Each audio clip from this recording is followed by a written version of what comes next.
평화의 나라, 하나님 나라입니다.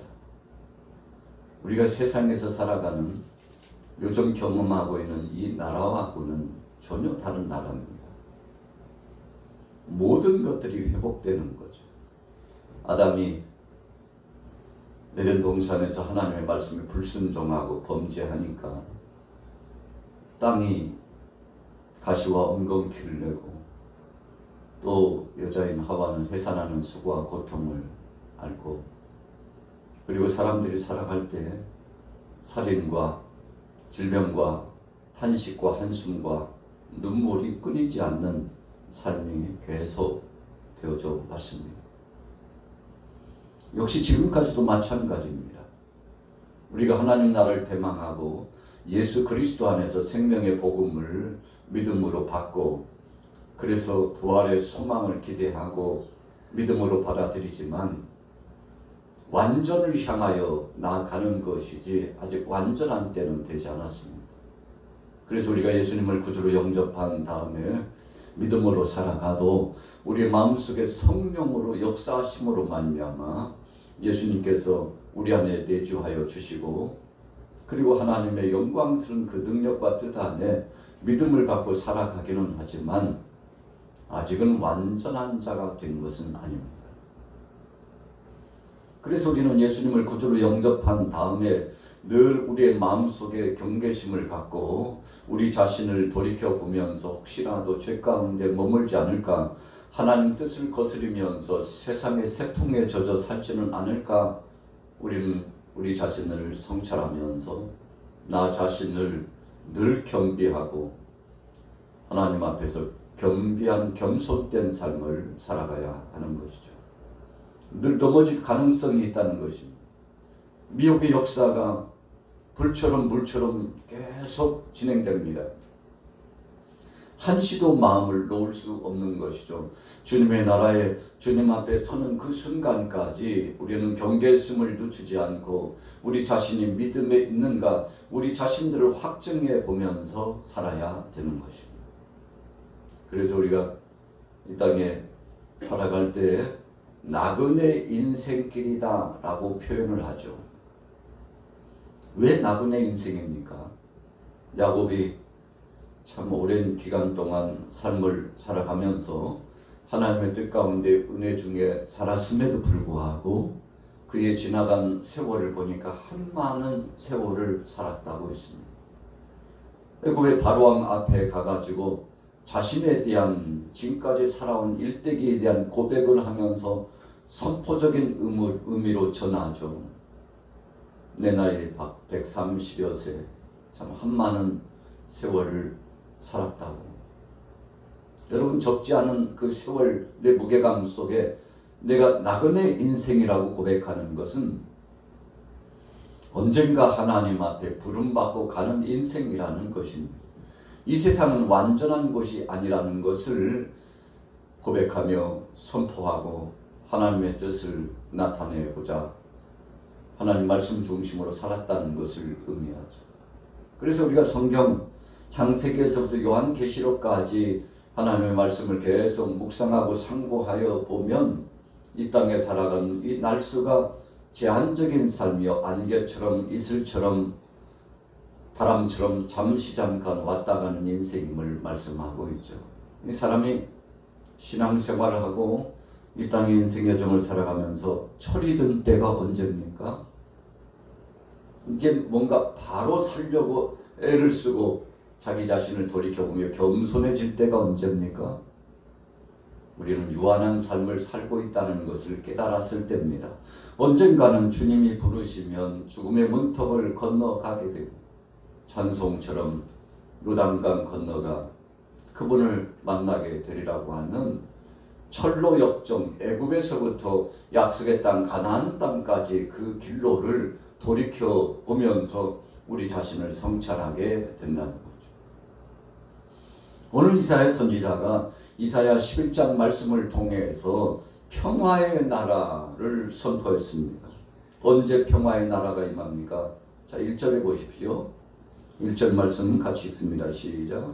이새의 줄기에서 한 싹이 나며 그 뿌리에서 한 가지가 나서 결실할 것이요 그의 위에 여호와의 영 곧 지혜와 총명의 영이요 모략과 재능의 영이요 지식과 여호와를 경외하는 영이 강림하시리니. 이새의 줄기라고 그랬죠. 자, 이새의 줄기는 어떤 줄기입니까? 예수 그리스도께서 다윗의 가문에서 오신다는 것을 말씀하고 있죠. 거슬러 올라가 보면 아브라함에게 약속했죠. 내 자손이 하늘의 별처럼 땅의 모래알처럼 창대하게 될 것이라고 했죠.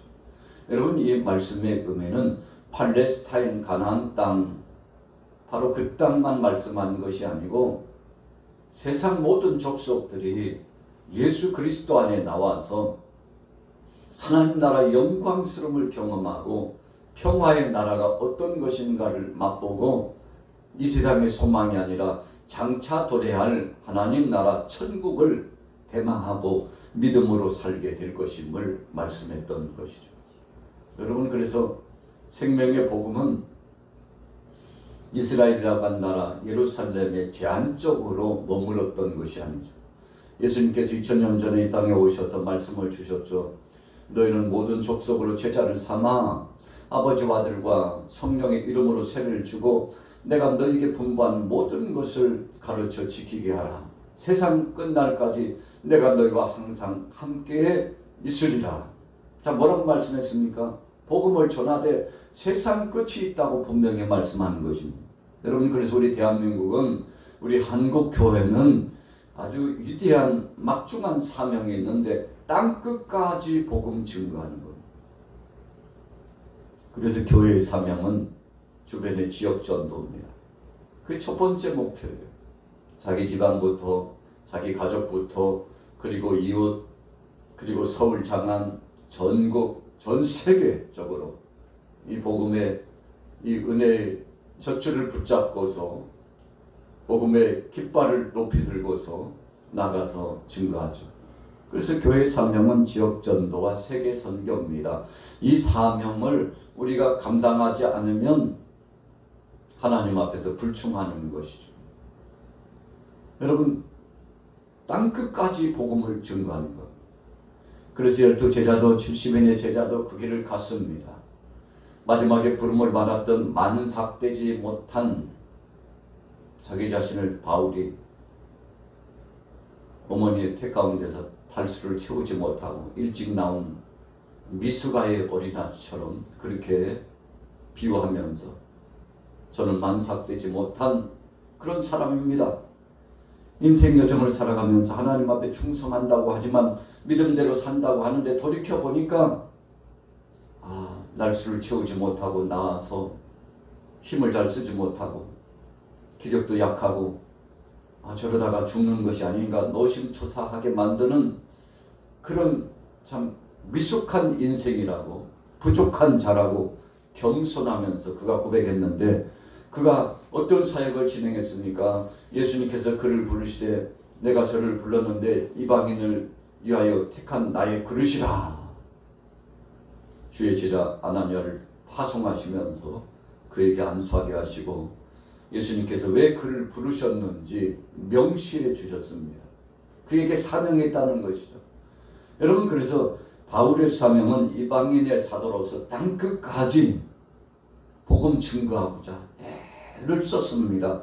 그래서 그가 예루살렘에서 그냥 삶을 누리면서 안전하게 안일하게 살아갈 수 있었지만, 그러나 그는 오히려 고난의 길을 자처했습니다. 많은 친구들이 그에게 이야기했죠. 너 그 길로 가면 죽는다. 심지어는 성령께서도 네가 가는 그 길은 죽음의 길인데 끝까지 가겠느냐. 여러분, 여러 번 성령님께서 계시해 주셨으나 그는 마다하지 않고 그 길을 갔습니다. 믿음으로 갔습니다. 아멘 하면서 갔습니다. 이유가 무엇인가요? 목적이 무엇인가요? 복음 증거 때문입니다. 로마에 가서 황제를 만나기를 원했습니다. 황제를 만나려고 가다 보니까 온갖 고관 대작을 만나고 군 최고 통수권자도 만나고, 그리고 참 세상에 만날 수 없는 여러 다양한 사람들을 만나고, 그래서 마침내 로마까지 가고, 로마 바로 옆에 있는 스페인까지 나가서 복음을 전할 수 있는 기회를 갖게 되었죠.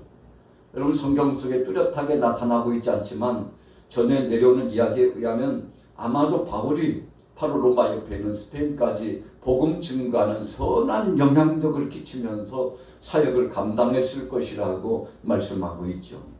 그가 소원을 품었어요. 바울의 소원은 무엇이었습니까? 땅끝까지 가서 복음 증거하는 것이었습니다.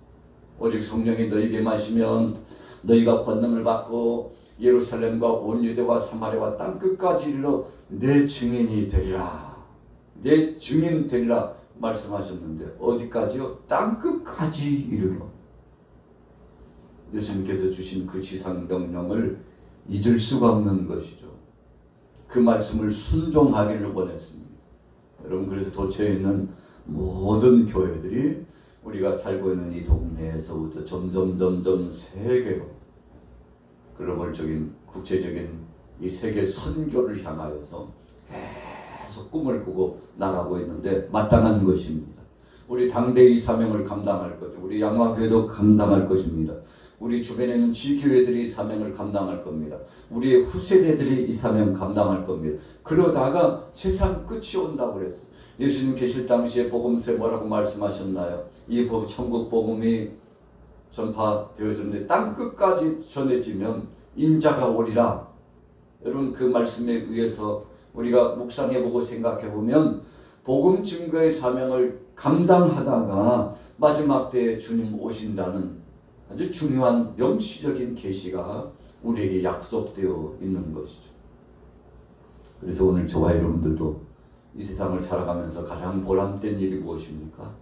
개모임을 갖고, 친구와의 모임을 갖고, 또 단체 모임을 갖고, 또 가족 모임을 갖고, 직장에서 생업의 현장에서 모임을 갖고, 그래서 때로는 식사 자리를 갖고 회합의 자리를 가지면서 또 여행도 하고 이래저래 즐기면서 사는 것이 목적인가요? 아닙니다. 우리의 최후의 목적은 복음을 증거하는 겁니다. 여러분, 그래서 세상에서 가장 아름다운 사람이 누굽니까? 복음을 증거하는 사람이에요. 다니엘서의 말씀처럼 많은 사람을 옳은 대로 돌아오게 한 자는 하늘의 별처럼 비추이리라 그랬어요. 여러분, 복음 증거하는 사람이 가장 복되고 아름다운 삶을 살아가는 사람이라고 그러죠. 그래서 세상에 지각이 있고 믿음이 있는 사람들은 나이가 들면 들수록 내가 이 나이에 뭐 하지? 주님이 주신 소원, 복음 증거 사역을 감당해야죠. 그래서 어떤 사람들은 심지어 가산을 다 정리해가지고 나이가 지긋이 들고 이제는 쉼을 가질 안식의 때인데 그럼에도 불구하고 오지 선교지에 가가지고 내 남은 인생 마지막에 복음을 증거하다가 어떤 사람들은 주님의 몸된 교회 마지막 순간에 헌신하면서 주님 앞에 최선의 것을 드리겠다고 복음 증거의 사역을 감당하고 이름도 없이 빚도 없이 직분과는 상관없이 전도자로서 목회자를 지원하고 사랑하는 교우들을 지원하고 교회를 지원하고 그래서 마지막 삶을 복음 증거하다가 사역을 다하여서 모든 것을 헌신하는 사람들 있죠. 왜 그런 것입니까? 드디어 철이 들어서 그런 겁니다. 저나 여러분들이나 영적으로 철이 들고 믿음의 사람이 되면 최고의 수위와 범위를 어떻게 하면 주님을 기쁘시게 하고 어떻게 하면 한 영혼이라도 구원할까 이런 마음을 갖는 것인데 왜 이런 마음을 갖습니까? 오늘 이사야 11장의 말씀처럼 평화의 나라를 대망하기 때문에 그렇습니다. 자, 3절 보세요. 같이 읽습니다. 시작.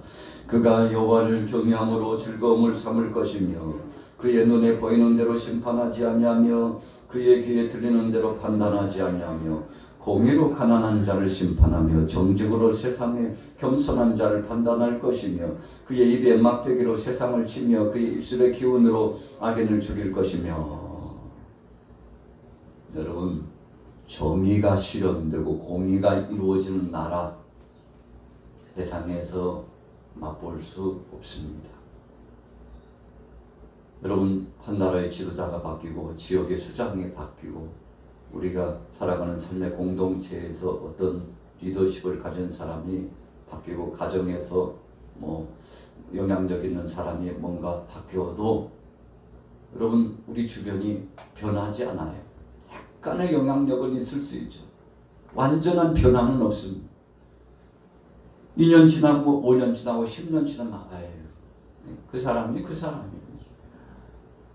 여러분, 기대한 우리가 사실은 어리석은 거죠.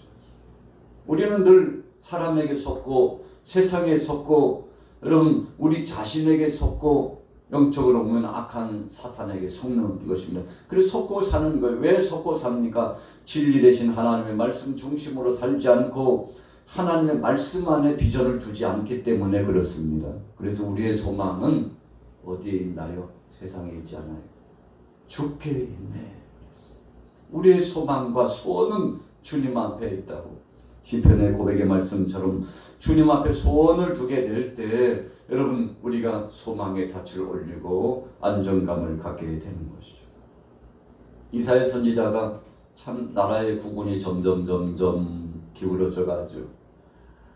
여러분, 하나님 앞에 부름받아서 유다의 이제 중간기를 지나가면서 사역을 시작해 가지고 약 53년 동안 사역을 진행하죠.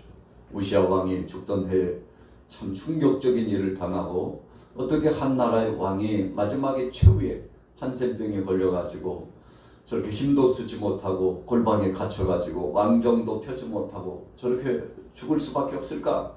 인생 무상함을 느꼈어요.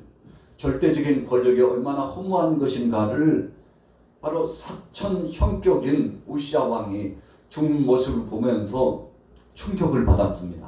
도대체 인생은 무엇인가 생각하고 보니까 우리 인생은 죄 많은 인생이요. 움직이면 움직일수록 생각하면 생각할수록 말을 하면 할수록 좋은 것보다는 악한 것이 우리 속에서 나와서 하나님의 뜻을 거스린다는 것을 이사야 선지자가 철이 들어가지고 그때 깨달았죠.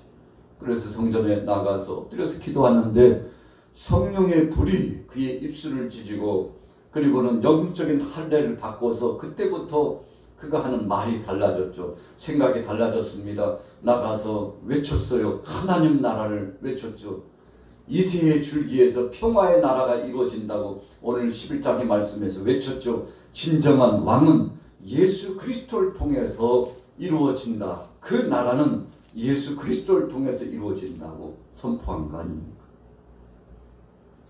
그러면서 그 꿈의 나라를 소개하는데 6절부터 나와있죠. 같이 읽습니다. 6절 시작. 그때 에리가 어린 양과 함께 살며 표범이 어린 염소와 함께 누우며 송아지와 어린 사자와 살찐 짐승이 함께 있어 어린 아이에게 끌리며 암소와 곰이 함께 먹으며 그것들의 새끼가 함께 엎드리며 사자가 소처럼 풀을 먹을 것이며. 여러분, 이런 세상이 도대체 있나요? 창세기 이래 지금까지 살아왔지만 역사적으로 이런 이야기가 여러분 어떤 역사책에도 기록되고 있지 않아요. 아담이 죄를 범한 이후에 이런 역사는 지금까지 한 번도 체험하지 못하고 살고 있죠. 그런데 이 나라가 온다는 겁니다. 언제요? 사랑의 주님께서 천하를 호령하고 심판하시고 이제 하나님 나라를 회복시키시는 그때에 이루어진다는 겁니다. 여러분, 그래서 요한계시록에서는 천년 왕국이라고 표현하고 있는데 그럼 천년 동안 살아가는 것인가 라고 했을 때 이 천년이라고 하는 것은 영적인 수를 의미하는 겁니다. 여러분, 그래서 영원한 나라가 임재하는 거라고 말씀하고 있죠. 그래서 요한계시록의 말씀 속에서 21장과 22장의 말씀 속에 보면 새 하늘과 새 땅을 소개하고 있고 처음 하늘과 처음 땅이 사라졌다고 말씀하고 있죠. 여러분, 예수 그리스도께서 오셔서 친히 함께해 주실 때 완전한 나라가 이루어진다는 사실을 오늘 이사야가 아직 유다가 건재하고 멸망당하지 않았는데 새로운 나라가 이루어지지 않았는데 선포하고 있지 않습니까? 그래서 하나님 중심으로 살아가는 것이 진정한 하나님 나라 회복임을 말씀하고 있죠. 자, 9절 보세요. 내 거룩한 산 모든 곳에서 해됨도 없고 상함도 없을 것이니 이는 물이 바다를 덮음같이 여호와를 아는 지식이 세상에 충만할 것입니다. 여러분 그렇습니다. 하나님을 아는 지식이 세상에 충만하면 그때가 하나님 나라가 이루어지는 겁니다. 우리가 개인적으로 말씀이 충만하고 하나님의 은혜 성령 안에서 그 은사와 은혜가 충만하면 날아갈 듯이 뛸 듯이 기뻐요. 얼마나 감사한지 몰라요. 딴 세상에 사는 것처럼 영적인 기운과 능력이 우리 속에 임합니다. 그래서 세상의 모든 것들을 초월하고 감사하면서 살아요. 여러분 그래서 진실로 은혜 받은 사람, 구원받은 사람, 믿음의 능력의 권세를 체험한 사람은 세상 속에 살아가지만 세상을 초월해서 삽니다. 세상의 기준이 아니에요. 하나님 말씀이 기준입니다. 세상의 법칙과 여러 가지 법률을 지키지만 그러나 더 초월적으로 포괄적으로 하나님의 말씀 중심으로 자기 중심을 잡습니다. 그래서 세상이 뭐라고 하고 요동쳐 어수선해도 흔들리지 않아요. 왜요? 하나님의 말씀이 이 중심에 와 있기 때문에 그렇습니다. 오늘 여러분들 마음속에 성령으로 이 평화의 나라가 임하기를 축복합니다. 오순절날 마가의 다락방에 110명 성도가 이 평화의 나라가 성령 안에 임한 겁니다. 얼마나 감사한지 불같은 성령이 앉아있는 모든 사람에게 임하니까 우리의 권자는 예수밖에 없다고 나가서 전하게 되고 그리고 그 복음을 듣는 모든 사람들이 통곡을 하면서 회개가 터져 나오고 여러분 생각이 바뀌고 말이 달라지고 그래서 약 116개국에 흩어져 있던 사람들의 그 방언이 터져 나와가지고 저들에게 복음을 증거하니까 모였던 순례자들이 그 복음 듣고 나가서 땅끝까지 복음 증거하는 선교 역사가 이루어졌잖아요. 여러분 오늘 하루를 어떻게 살아가시겠습니까?